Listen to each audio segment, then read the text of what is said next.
wabarakatuh. Bertemu lagi dengan Bu Fitri dalam channel Belajar Online, Solusi Belajar di Era Digital. Anak-anak, bagaimana kabarnya hari ini?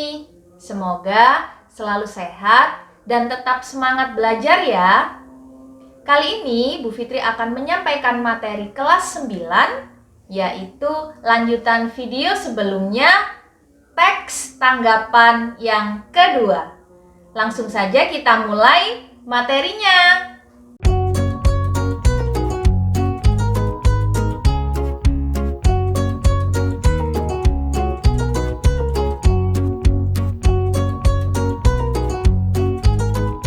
Teks tanggapan bagian 2.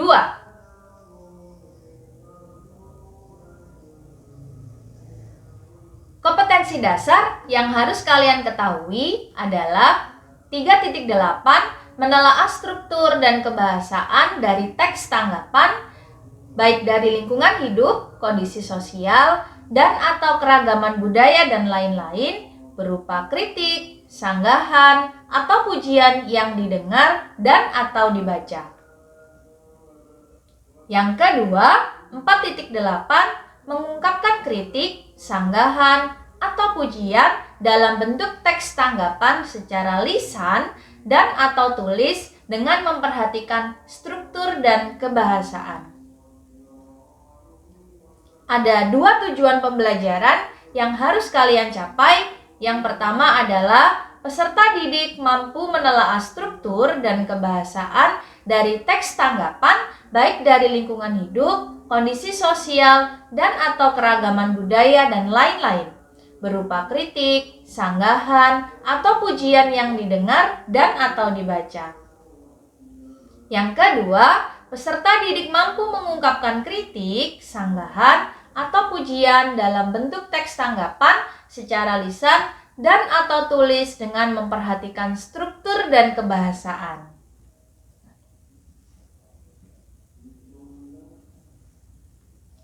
Yang pertama, kita akan belajar menelaah struktur dan kebahasaan teks tanggapan. Nah, apa struktur teks tanggapan? Dan yang kedua, kita akan belajar apa ciri-ciri kebahasaan teks tanggapan. Nah, bagaimana anak-anak? Sudah siap ya?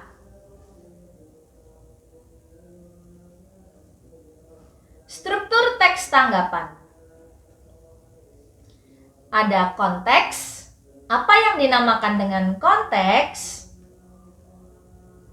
Konteks itu adalah apa yang ditanggapi, di mana, kapan peristiwa terjadi, peristiwa apa, apakah itu politik, apakah itu sosial, atau seni budaya, dan lain-lain.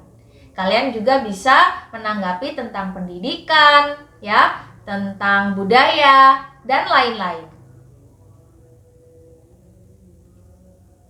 Bahasanya dijabarkan secara deskriptif atau penggambaran atau pelukisan sesuatu yang ditanggapi, yaitu bahasa deskriptif. Struktur yang kedua yaitu deskripsi. Deskripsi adalah apa dan bagaimana sesuatu terrealisasi atau diciptakan atau dihasilkan. Atau bisa ada gambaran dalam sesuatu yang ditanggapi dalam teks tanggapan. Bahasanya masih secara deskriptif atau penggambaran dan pelukisan. Yang ketiga yaitu struktur penilaian. Penilaian di dalamnya yaitu apa yang kita pikirkan tentang sesuatu itu atau sesuatu yang ditanggapi. Kata-katanya mengungkapkan penilaian, bisa berupa pujian, bisa berupa kritik, atau bisa berupa sanggahan loh. Nah, ini adalah struktur teks tanggapan.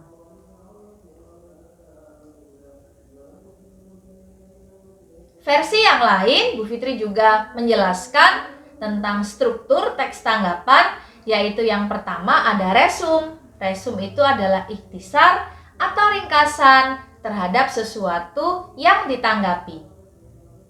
Kemudian, struktur yang kedua ada kelebihan dan kekurangan, yaitu berisi kelebihan dan kekurangan topik atau sesuatu yang ditanggapi atau yang dibahas dalam teks tanggapan.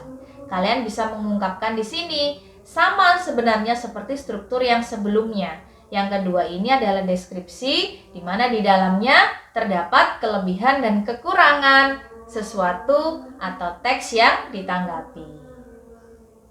Kemudian penilaian secara keseluruhan, yaitu penilaian teks tanggapan secara keseluruhan, baik dari segi isi, dari segi kadar, mutu untuk menyempurnakan teks, atau kalian bisa menyebutnya adalah simpulan dari teks tanggapan. Tetapi simpulannya di dalamnya terdapat penilaian secara global atau secara keseluruhan. Seperti itu ya anak-anak. Sebenarnya struktur yang pertama dan struktur yang kedua tadi itu sama ya. Di struktur yang kedua ini Bu Fitri hanya memperjelas atau membuat versi yang lain dalam struktur teks tanggapan.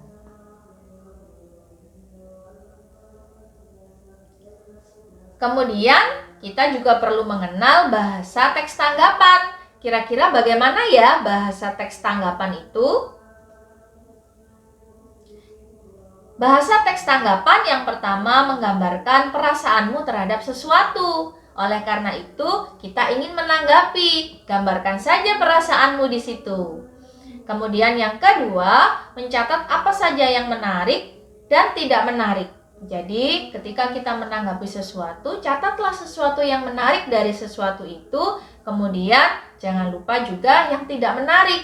Jadilah nanti struktur yang kedua, yaitu kelebihan dan kekurangan atau deskripsi teks tanggapan. Yang baik dan kurang baik, keunggulan dan kelemahan. Kemudian yang ketiga, mendeskripsikan sesuatu. Jelas, kalau kita menanggapi sesuatu, pasti terlebih dahulu kita akan mendeskripsikannya atau menggambarkannya, agar orang lain yang membaca teks kita paham kita sebenarnya menanggapi apa ya. Kemudian yang keempat, mengungkapkan pujian dan kritik dengan bahasa yang santun.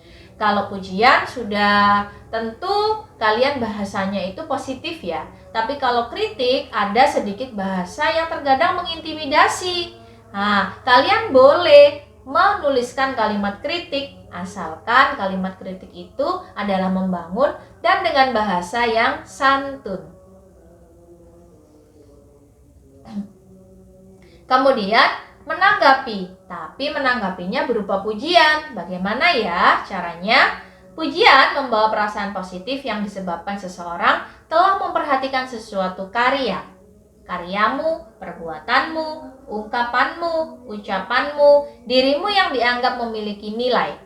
Ikuti petunjuk berikut tentang memberi pujian yang tepat. Yang pertama, memuji secara tepat. Maksudnya apa? Tulus dan bukan basa-basi. Yang kedua, hormati dan hargai. Yang ketiga, waktu yang tepat. Yang keempat, berikan rasa nyaman. Jadi ketika kita memuji sesuatu, ya kita harus tulus ya anak-anak. Artinya tidak boleh ada bahasa yang dipaksakan. Memuji positif, tapi ada sesuatu kalimat yang memang dipaksakan dan dibuat-buat. Sebaiknya jangan. Karena memuji itu adalah kita berusaha untuk menghormati dan menghargai orang lain terhadap sesuatu yang dia hasilkan. Jadi alangkah baiknya kita memujinya dengan perasaan yang membuat dia nyaman. Seperti itu. Kemudian yang kedua, menemukan hal untuk dipuji. Yang pertama atau A, cara terbaik untuk meyakinkan bahwa pujianmu tulus adalah saat kamu berpikir positif. Jadi, jangan sekali-sekali memuji seseorang ketika kita sedang berpikir negatif. Maka yang keluar adalah sesuatu yang sama sekali bukan positif, melainkan negatif. Seperti itu. Kemudian B, pujilah pada hal yang menjadi kepedulian khusus seseorang akan dirinya. Seperti kalian bisa memuji tentang kepribadiannya, hasil kerjanya, prestasinya, gitu ya anak-anak. Kemudian yang ketiga, pujilah orangnya bukan objeknya. Jadi kita memujinya itu adalah seseorang yang mengeluarkan sesuatu yang positif itu, orangnya bukan objeknya atau sesuatu yang dia keluarkan. Kemudian yang D, indikator lain yang dapat dijadikan topik pujian adalah apa yang sedang diperjuangkannya. Tentu itu akan menjadi hal sesuatu atau sesuatu yang dia membuat dia nyaman, seperti itu. Jadi apa yang diperjuangkan kalian boleh memujinya. Kemudian yang E, intinya orang ingin mendapat pujian dari hal yang dia inginkan, bukan yang kita inginkan. Jika yang kita memuji terhadap sesuatu yang kita inginkan, berarti tidak cocok dengan apa yang dia inginkan dan akhirnya dia berpikirnya jadi tidak pujian, tapi yang lain. Bisa juga berupa kritik, dia merasa dikritik dan lain sebagainya. Jadi, pujilah hal yang dia inginkan, bukan yang kita inginkan. Karena kita memujinya untuk dia, bukan untuk diri kita. Seperti itu. Kemudian, ada situasi khusus. Memuji orang baru dikenal. Puji, misalnya kamu memuji sesuatu atau orang yang baru kalian kenal. Ada caranya. Yang pertama, puji tindakan atau sesuatu yang memang kamu saksikan sendiri. Karena kita kan belum kenal ya, belum kenal betul, maka yang kita saksikan itu yang kita puji. Misalnya melihat seseorang membantu seseorang nenek yang menyeberangkan jalan. Akhirnya kamu atau kalian mengatakan bahwa terima kasih sudah berbuat baik kepada nenek itu. Jika tidak dibantu, sulit menyeberang di sini. Nah, itu berupa pujian terhadap seorang yang tidak dikenal. Itu contohnya. Kemudian yang kedua, pujilah setiap perbuatan yang dilakukan oleh orang yang tak dikenal. Boleh ya anak-anak, selain menambah pahala, kita juga bisa menyenangkan orang lain. Kemudian yang C, pujilah petugas layanan publik yang sudah melayani dengan baik. Karena beliau sudah membantu kita, sudah memudahkan urusan kita dalam pelayanan publik, maka alangkah baiknya atau tidak ada salahnya kita mengucapkan terima kasih dengan cara memuji. Seperti itu. Ya, ini adalah situasi khusus dalam melontarkan pujian kepada orang lain. Kemudian menerima pujian. Nah, bagaimana ya tanggapan kita atau sikap kita ketika menerima pujian?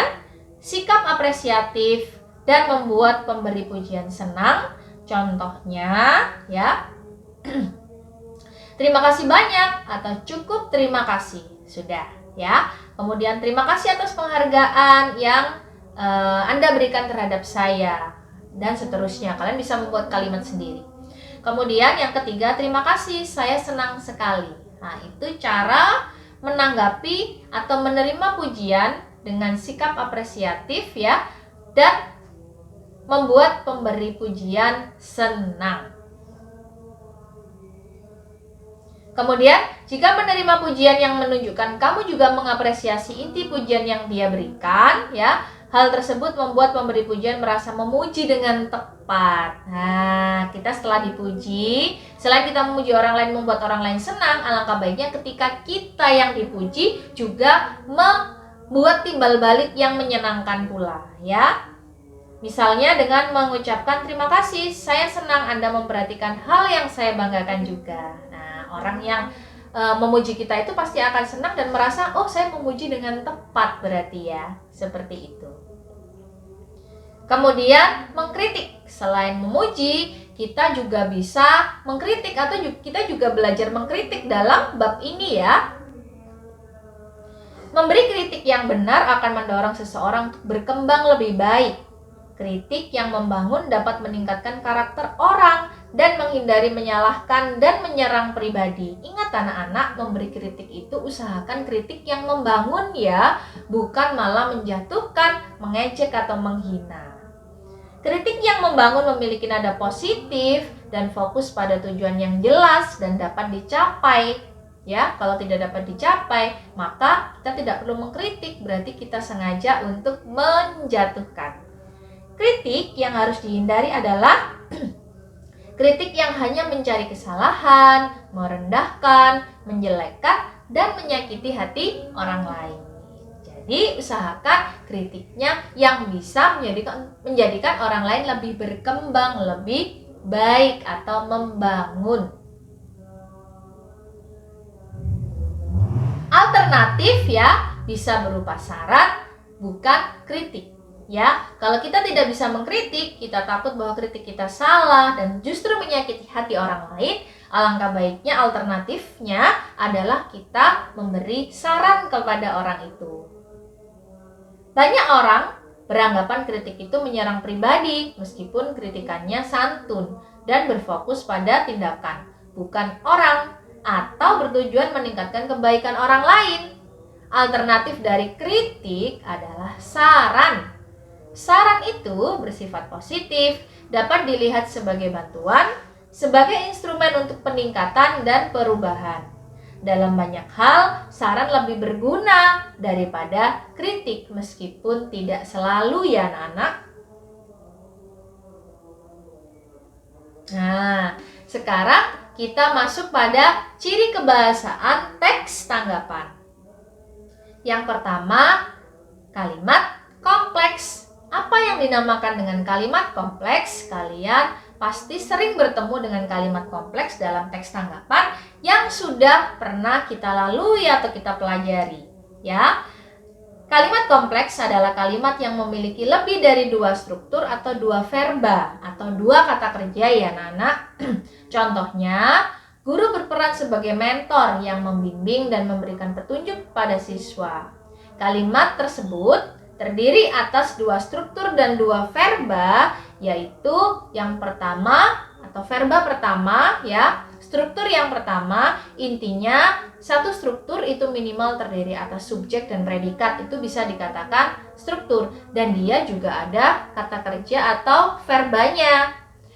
Di sini dalam kalimat ini anak-anak ternyata ada dua struktur atau dua verba yang digabungkan. Yang pertama adalah guru berperan sebagai mentor.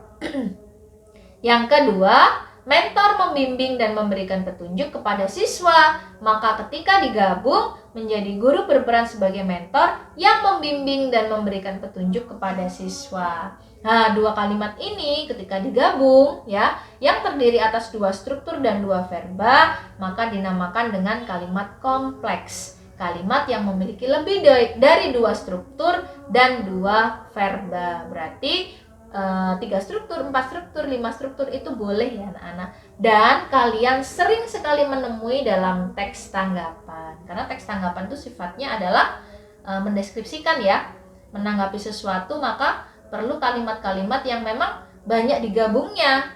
Nah, banyak digabungnya, satu kalimat terdiri minimal dua struktur dan dua verba, maka itu sudah dikatakan kalimat kompleks. Yang kedua, kalian pasti sering menemui kalimat aktif dalam teks tanggapan. Ini berlaku juga teks-teks yang lain ya anak-anak. Kalimat aktif, kalimat yang subjeknya aktif melakukan kegiatan atau aktivitas. Contoh, peserta didik melakukan kajian kemasyarakatan ke suatu daerah. Nah, di sini dia adalah kalimat aktif karena subjeknya sedang melakukan. Di sini adalah melakukan kajian kemasyarakatan. Ya. Jadi, ketika kalimat aktif ini distrukturkan menjadi peserta didik, subjek, melakukan predikat, kajian kemasyarakatan objek ke suatu daerah adalah keterangan.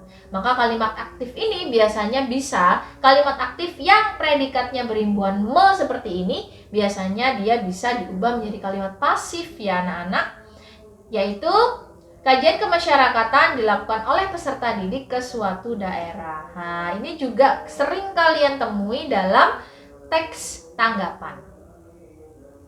Kemudian yang ketiga, dia juga ada penggunaan kata tugas. Apa kata tugas? Kata tugas meliputi penggunaan preposisi atau kata depan, konjungsi atau kata hubung, kata sandang, dan kata seru. Nah, ini pasti sering kalian temui ya anak-anak. Kata depan itu adalah di, ke, dari. Kemudian konjungsi banyak ya anak-anak. Ada dan, atau, kemudian, karena, setelah itu, namun, tetapi, dan lain-lain. Itu juga sering kalian temui dalam teks-teks yang lain ya, tidak hanya teks tanggapan. Kemudian ada kata sandang, misalnya si, sang, yang, ya, pada. Kemudian ada kata seru. Kata seru itu kata yang menyerukan, misalnya wah, kemudian aduh, kemudian amboy, adu, dan lain sebagainya. Jadi ada beberapa penggunaan kata tugas dalam teks tanggapan. Kemudian ada kalimat deskriptif. Tentunya ya anak-anak, karena teks tanggapan ini menggunakan bahasa yang deskriptif atau bahasa yang menggambarkan atau melukiskan. Apa itu kalimat deskriptif? Kalimat yang bertujuan agar mudah dimengerti oleh pembaca yang tidak langsung mengalaminya sendiri secara langsung. Dengan kita mendeskripsikan atau membuat kalimat deskriptif dalam teks tanggapan itu, maka orang lain secara tidak langsung itu akan serasa mengalami, seolah-olah mengalami apa yang kita rasakan dalam teks tanggapan itu. Itu yang dinamakan dengan kalimat deskriptif. Jadi hanya cukup menggambarkan dalam tulisan, seakan-akan pembaca ikut atau merasakan apa yang kita tulis dengan cara kita gambarkan atau kita lukiskan, gitu. Kemudian yang kelima adalah penggunaan istilah. Penggunaan istilah adalah kata atau gabungan kata khusus yang menjelaskan konsep tertentu. Penggunaan istilah menyesuaikan konteks kalimat. Contoh, kelompok mading di sekolahmu membuat pendaftaran anggota redaksi baru. Bu Fitri miringkan di sini adalah redaksi. Redaksi ini dimiringkan karena termasuk istilah, ya, istilah dalam mading, ya, istilah dalam dunia tulis menulis. Jadi mungkin teks tanggapan itu adalah menanggapi tentang sesuatu yang ditulis atau sesuatu yang dipajang, ya, di mading, dan sesuatu yang memang diliterasikan, seperti itu. Nah, itu namanya penggunaan istilah. Sebaiknya penggunaan istilah itu disesuaikan dengan topik atau teks tanggapan yang sedang dibahas, ya anak-anak. Nah, itu tadi adalah ciri kebahasaan teks tanggapan. Kemudian yang kedua, kita akan belajar mengungkapkan teks tanggapan secara lisan atau tulis. Tanggapan berupa pujian atau kritikan merupakan hasil dari analisis atau evaluasi yang telah kita alami, ya anak-anak. Tujuannya adalah untuk meningkatkan pengertian, perhatian, sensitivitas, dan kualitas dari suatu pekerjaan atau tindakan. Oleh karena itu, kritik juga sangat diperlukan loh, ya. Tujuan kritik bukan untuk menjatuhkan, melainkan untuk meningkatkan dan sebagai perbaikan. Agar dapat mencapai tujuan tersebut tanpa menyinggung pihak yang dikritik, diperlukan tata cara mengkritik yang benar, yaitu sebagai berikut. Yang pertama, ya, dengan cara bertahap. Atau dalam bahasa Inggrisnya step by step, ya anak-anak, bagian per bagian. Nah, cara bertahap, ada 3 tahapan dalam memberi kritik. Tunjukkan poin yang kurang baik di antara 2 poin yang baik. Itu yang pertama, ya. Tunjukkan poin yang kurang baik di antara 2 poin yang baik. Tujuannya adalah untuk menjaga dari perasaan diserang dan memberikan kesan bersahabat. Jadi yang kurang baik di antara poin yang baik itu kamu tunjukkan dulu. Kemudian yang baik. Hanya yang baik. Dia merasa bahwa dia tidak sedang dikritik. Seperti itu. Jadi lebih ke bahasa yang kesannya adalah bersahabat. Jadi santai dulu, jangan langsung to the point ke hal yang kurang baik atau langsung fokus ke yang baik dulu, hanya kurang baik. Akhirnya jadinya dia beranggapan bahwa ini tidak ada pujian sama sekali, ini justru kritiknya mengintimidasi saya, seperti itu, ya. Contoh, tulisan kamu cukup bagus. Akan lebih bagus lagi kalau tulisanmu atau tulisan kamu ditambah titik. Jika kamu dapat menambah tulisan kamu dengan titik, tulisan kamu saya beri nilai 9. Bandingkan apabila kamu mengatakan tulisan kamu jelek, tidak pantas ditampilkan. Nah, itu kan berarti kurang enak, ya anak-anak. Lebih enaknya yang pertama. Itu adalah cara bertahap untuk mengambil hati seseorang ketika kita mengkritik, ya anak-anak, supaya kesannya lebih bersahabat. Kemudian Yang kedua, gunakanlah bahasa yang santun. Jelas, apalagi pada bagian kritik ya anak-anak, kita harus berhati-hati dalam berbahasa atau mengungkapkan sesuatu kritik terhadap orang lain. Dengan bahasa yang santun, orang akan mau mendengar dan mau melaksanakan, terutama terhadap kritik yang kita sampaikan kepada orang lain. Namun, jika menggunakan bahasa yang kasar, sama saja kamu menciptakan musuh baru. Nah, tentu kalian tidak ingin mendapatkan musuh baru kan anak-anak? Jadi, sebaiknya gunakanlah bahasa yang santun dalam mengungkapkan kritik. Yang ketiga, kritiklah tulisan atau tindakannya, bukan orangnya. Nah, ketika kita mengkritik sesuatu, maka kita bukan mengkritik orangnya, ya. Kita mengkritik tulisannya atau tindakannya jika sesuatu itu sedang kita tanggapi. Dengan mengkritik tulisan atau tindakan, berarti kamu menunjukkan poin yang jelas, ya. Hindari kata-kata yang tidak perlu seperti penulis tidak mengerti masalah. Nah, ini berarti kalau penulis tidak mengerti masalah, berarti kamu sedang mengkritik orangnya. Padahal topik kita adalah kita sedang mengkritik atau menanggapi tulisannya atau karyanya. Misalnya dia sedang menulis novel, dia adalah penulis berita, dia adalah penulis cerpen misalnya. Maka yang kita tanggapi bukan orangnya ya anak-anak, tapi sesuatu yang dia tulis atau sesuatu yang dia lakukan dalam teks yang sedang dia tulis. Seperti itu anak-anak, ya. Kemudian beri simpulan sekaligus solusi. Kita ketika memberi simpulan terhadap teks tanggapan kita, maka kita juga harus siap solusi ya anak-anak. Jangan hanya menanggapi saja, jangan hanya menyimpulkan saja teks tanggapan, tetapi tidak ada solusi yang kita lontarkan. Itu adalah salah. Sebuah kritik yang baik sebaiknya memberi simpulan di akhir. Gunanya untuk menekankan dan menjelaskan poin utama dari kritikanmu, sekaligus memberitahu cara untuk mencapainya. Begitu ya anak-anak. Jadi, jangan lupa memberikan solusi terhadap sesuatu yang kita simpulkan dalam teks tanggapan, yaitu bagian struktur yang terakhir. Terima kasih anak-anak sudah mendengarkan penjelasan teks tanggapan yang kedua dari Bu Fitri.